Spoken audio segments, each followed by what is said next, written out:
Is it just me, or is it almost impossible to get anywhere on time these days? Tonight, I'm in Atlanta's F concourse, where despite a badly delayed Delta flight, it looks like I'm going to make my connection. Next stop, Lima, Peru, on board LATAM Airlines Boeing 767-300 in their business class. Hello, YouTube travelers, and welcome to the Gentleman of Fortune channel. Join me on my travels around the world, and together we'll review the latest in flight and lounge offerings, find out how various airlines' first and business class products stack up, sample their catering, and indulge in their finest champagnes. Together, we'll experience the best of the best, and maybe some more obscure ones too. So be sure to subscribe and hit that notification bell so that you won't miss a thing. And now I invite you to sit back and relax as we get this next adventure underway. Despite being prematurely rebooked by Delta onto their own flight tomorrow night on their A330, I was able to make it in time for this LATAM flight and even reclaimed my previously assigned window seat. The business class seats are in a staggered configuration, and this one provides a little bit more privacy, even if it is the last row of the business class cabin. Now let's take a look at some of the amenities that were waiting for me at the seat. There was a pair of slippers. Then underneath that, there was this small bag which contains the headphones. And below that, you have this little storage compartment, which is perfect for a cell phone, although I'd be afraid of leaving it on the plane there. They left me a bottle of water. And this pretty cool looking amenity kit. We'll get into that later. Now you might have noticed in the first pass over the seat that there were these two large bags sitting there. So what's inside of these? This is the bedding materials.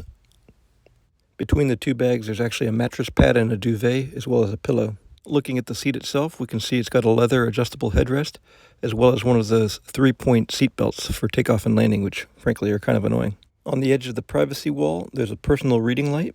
And then down at the arm level, you've got the controls for the seat to move it, as well as a do not disturb sign. And then in the back here, you can see the headphone jack. Underneath this flap here, we've got a wired remote control for the IFE. And then moving forward, we have another sort of redundant set of buttons to control the seat, but these are for a specific position versus kind of incremental movement. Directly ahead of you, you've got a pretty decent sized IFE screen. And to the side of the screen, you have a storage pocket for literature. Down below, you have another storage pouch, which could be used for literature or something skinny. I temporarily stored all of the bedding in the footwell. As you can see, though, it takes up most of the space. Here's what it looks like without it in there. Down at ankle level, you have access to your emergency life vest. Now, on the side of the seat opposite the console, there's an armrest which can be lowered for the sleeping position. And next to your side table, you have a universal power outlet as well as a USB outlet. Boarding is now complete, and you can see that looking forward, privacy is pretty good, although I can still kind of see the people in my row sitting next to me. Rounding out our personal space, above us we have lights, but unfortunately no personal vents. With the rather forceful push of a button, it's possible to get the tray table to eject from the side console. This one looks like it could have used a little more thorough cleaning. And then there's that. All right, now let's take a look at this artfully designed amenity kit. I like it. I think it looks pretty cool. It's made from a plastic material.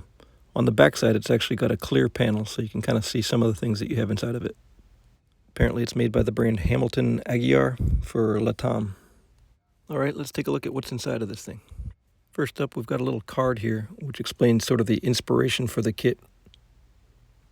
We can take a look at that in a minute here. We've got the ubiquitous eye mask featuring the LATAM logo on the side there. We've got some earplugs. There's a pair of socks to keep your feet warm. A bamboo toothbrush. We've got some lip balm. This is from Brazilian brand Jabuticaba. Not sure if I'm pronouncing that correctly. There's also a towelette from the same brand.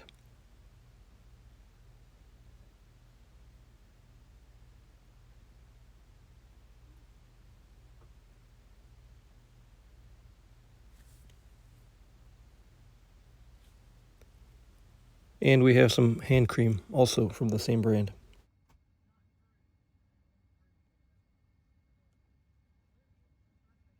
Of course, you need some toothpaste to use with your toothbrush.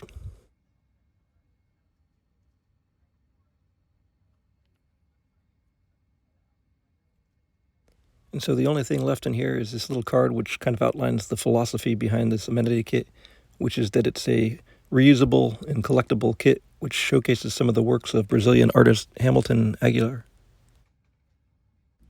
Okay, now inside that first little baggie that we saw is the business class headphones. These seem to be sort of upper or mid-range headphones with a soft ear cup and relatively comfortable overall.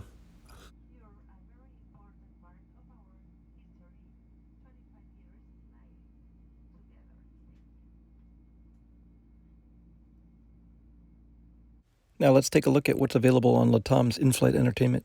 If you're not interested in what's offered on their Inflight Entertainment, you can jump ahead to the 7-minute 30-second mark.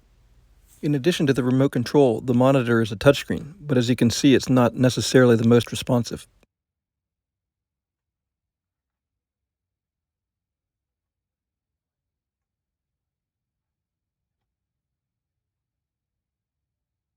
Now here's a quick look at their IFE options so that we can get a flavor of the type of movies and content that they have.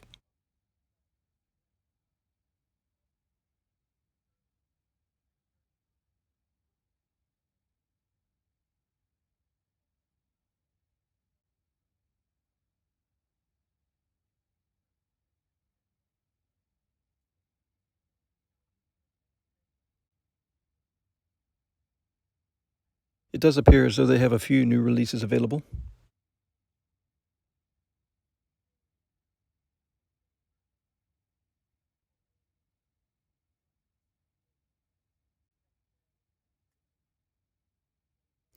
They also have a nice collection of regional films.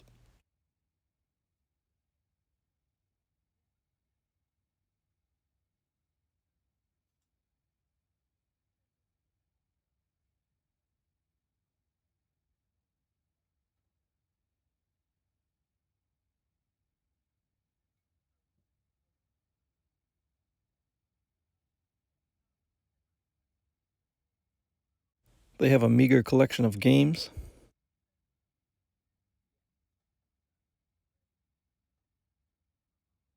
And they have one of my favorite sources of entertainment, the in-flight moving map. Before long, it was time for the pre-departure safety briefing. This safety video is in the style of Singapore Airlines, and I'm sure several others, where they use locally distinct items and landmarks to represent the interior of the aircraft cabin.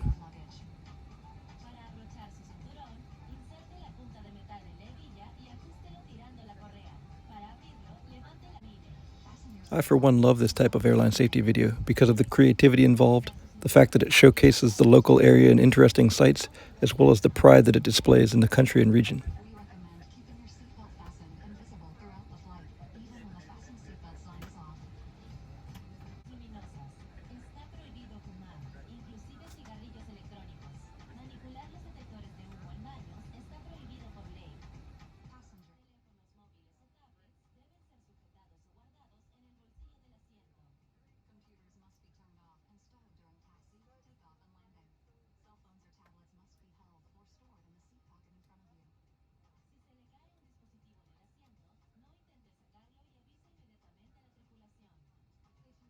With everybody now on board and all of the safety steps completed, it's finally time to launch out of Atlanta and head down to Lima, Peru.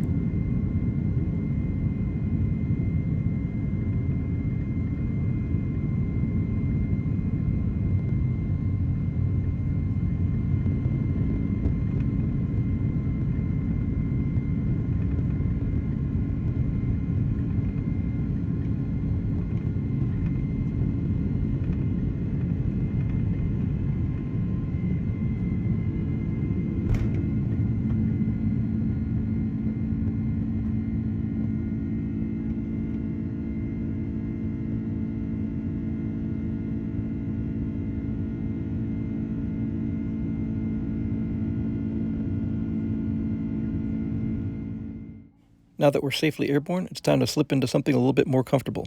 Here's those slippers that you remember from the very beginning. As we passed 10,000 feet, the service in the cabin began promptly, and I was offered a hot towel, as well as a welcome drink and nuts. As you can see, I opted for champagne. For the entree, I was offered a choice of grilled tenderloin, salmon, goat cheese ravioli, or a mixed green salad. They also offered a variety of breads to choose from. I was pleased that even though I was the last person served in the business cabin, they still had my first choice of entree, the beef tenderloin, which I enjoyed with some red wine. After dinner, I take a trip to the lavatory to freshen up, and as you can see here, it's clean, but otherwise pretty unremarkable.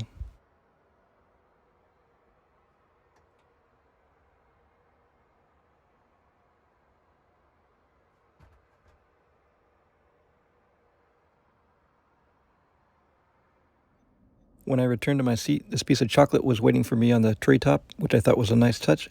I took the various linens out of those 2 bags that you may recall and converted the seat into the bed. As you can see, it looks pretty comfortable. Despite that, I didn't sleep much, and although I wasn't very hungry, I did decide to opt into the breakfast so at least you can see what's offered. I was impressed with the quality of the catering and the fact that they had 2 complete meal services on a relatively short flight.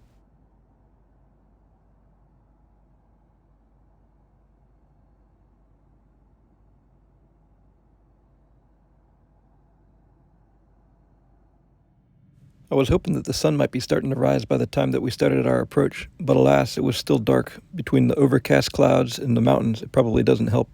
Unfortunately, that kind of diminishes the views that you get to see on approach. Overall, however, this was a very enjoyable flight. I didn't really have a chance to mention it earlier, but one of the standout items of the flight, besides the food, was the service. The attendant that was taking care of me was an experienced gentleman who was brimming with pride for his airline and his country. He seemed genuinely excited to share it and was having some nice conversations with many of the passengers who were tourists continuing on to places like Cusco. The service was great and he was very helpful and accommodating. I will say that with a flight time of just over 6 hours, you probably have to resign yourself to the fact that you're not going to get a lot of sleep on this flight. If that's an issue, the best way to mitigate it is to forego one of the meal services. It was still dark when we finally landed in Lima, and I was happy to find out that we would be going to a gate that had an air bridge instead of having to go to a remote stand where you might need to use a bus or walk. This meant that it was a relatively quick transit to get to immigration, and that process was not very arduous. We seemed to be the first flight of the morning, or at least the first one in a while, and thus there were no lines at immigration, and I was quickly through and outside looking for my Uber. That's good because I'm hoping to get a few more hours of sleep once I get to my hotel, so I can get out a little bit later and make the most of my first day in Lima. Well, everyone, I hope you enjoyed this video and that you found it informative, especially if you're planning a trip down to Lima or anywhere in the South American region anytime soon. Please hit that like button if you haven't already, because that's going to really help me out. And of course, if you haven't subscribed, be sure to do that and hit the notification bell so you don't miss out on any of the upcoming content. And of course, as I always say, until the next video, I wish you safe travels. Salud, mis amigos.